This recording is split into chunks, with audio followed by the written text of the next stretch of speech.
Okay, now it's time for this. Alright, so I need to make this video. This video that I'm making has to do with um, sexual attraction versus physical attraction.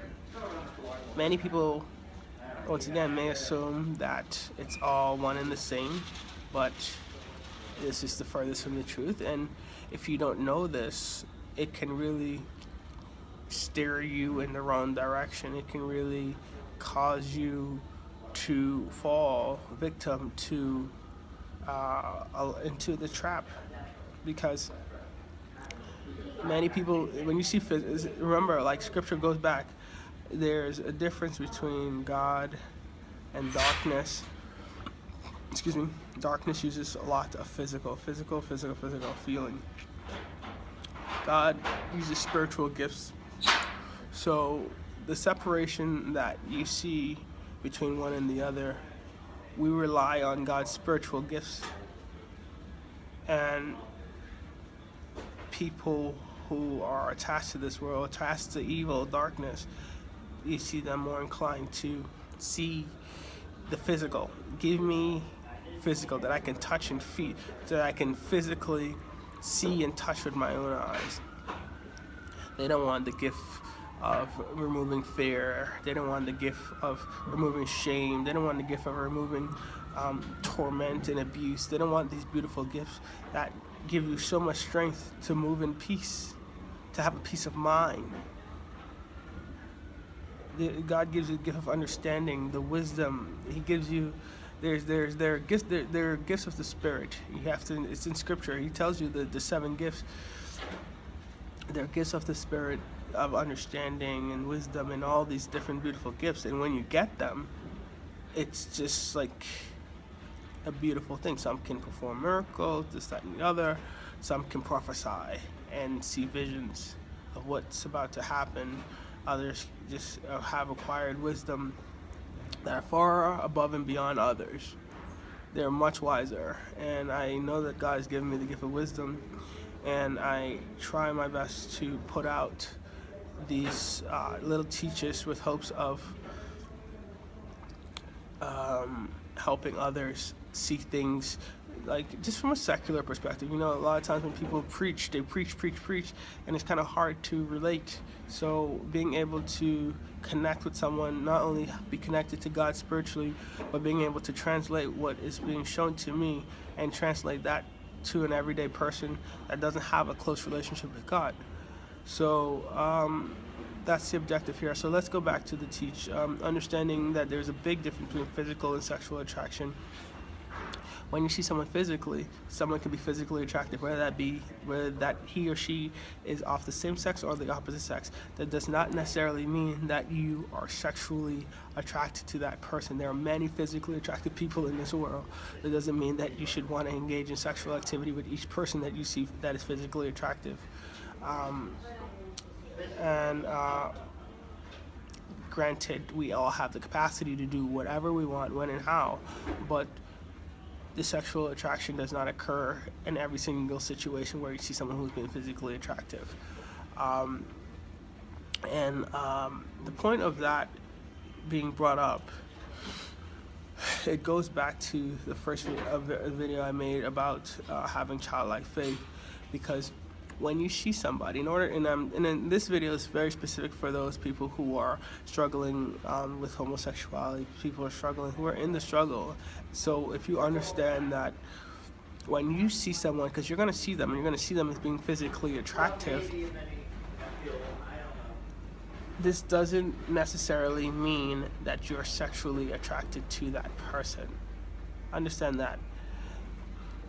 And I'm just going to go on a tangent and use an example where one can have a desire. For example, someone may have an insecurity, because insecurity, fear, desire, they all kind of tie in together. And all these things are different components that play different roles in different parts of your life. So you see someone who's physically fit. Okay, you may be attracted to this person because he or she is physically fit. But you being physically attracted to the person, I think the wording might sound a little odd. You saying you're physically attracted to this person. Yes, guess what? Someone who is straight can see someone of the same sex with a physically attractive. And just saying that you're physically attracted to that person, it's just saying the exact same thing. You're physically attractive. That means I'm physically attracted to you. Physically speaking, you're attractive. It's the same as saying I'm physically attracted to this person. But it doesn't necessarily mean that that person has a sexual desire for that for the person who is physically attractive.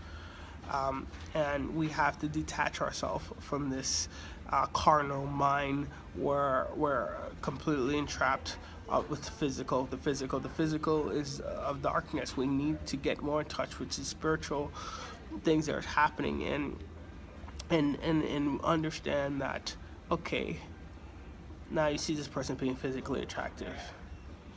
Now, you attaching your sexual attraction to that person who's physically attractive, that means that there's something wrong there.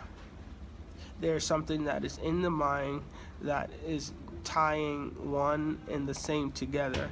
And it's important that you disconnect the two, because not every so for example, a perfect example, someone who's married. If you're married to someone who is you're married to someone and then you see someone on the street, and it's not like you're going to become blind. You're not going to be able to acknowledge the fact that someone's physically attractive, but there should not be thoughts or desires to want to engage in sexual activity with the person. And this is what occurs part of your spiritual journey. God comes in, He steps in, He plays a big role in your life, where He steps in those moments where you see someone being physically attractive, and no longer will you attach the sexual attraction to the physical, and it gives you the freedom to be able to move and like say, okay, have the confidence to, okay, this person's physically attractive. Doesn't necessarily mean I can do without having or engaging in some sort of sexual activity with this person, because God has removed that desire, and this is how I tell you it all plays in together. But just note that there's a difference between one and the other. So if you see someone who's physically attractive, don't think that you automatically would allow yourself to engage with sexual activity with that person. And if that is occurring, you have to bring it forward. When you're tying physical with sexual, it is a recipe for disaster, and that should not be occurring. So I hope that it reaches somebody where he or she understands that don't be like everybody else in this world, where they can't see past the physical. They cannot see past the carnal mind, because and it's not like one of those things where I'm telling you to suppress a feeling or to suppress anything. It's about you bringing it forward. This is how I'm feeling. Have that childlike faith where you bring whatever desire, whatever feeling, whatever thought is coming to you when this occurs, because it should not be occurring. I'm basically trying to explain what is supposed to happen versus what occurs, because you don't know what's supposed to happen because you've always been stuck in that old way. Hear me out. The Spirit is speaking. You've always been stuck in that old way, so therefore it's impossible for you to understand what is supposed to be occurring, in which then causes you to continue doing the exact same thing because you now think that is normal, but that is not the case. So let's start to be a little bit more honest with ourselves, bring our issues forward, and then you get to the root of the problem, and then you realize, wow, the root cause of why I see this person that way is because of an insecurity that I have with myself. And then when you fix that insecurity, when you no longer see yourself in that way, or you fix whatever that is causing you to be insecure, with the Lord's help, of course, you see that person again and you're like, wow, I don't even see you the way I saw you before. God gives you better eyes. He gives you better eyes. So let's lean on Christ, and everything's going to be okay. God bless. Take care.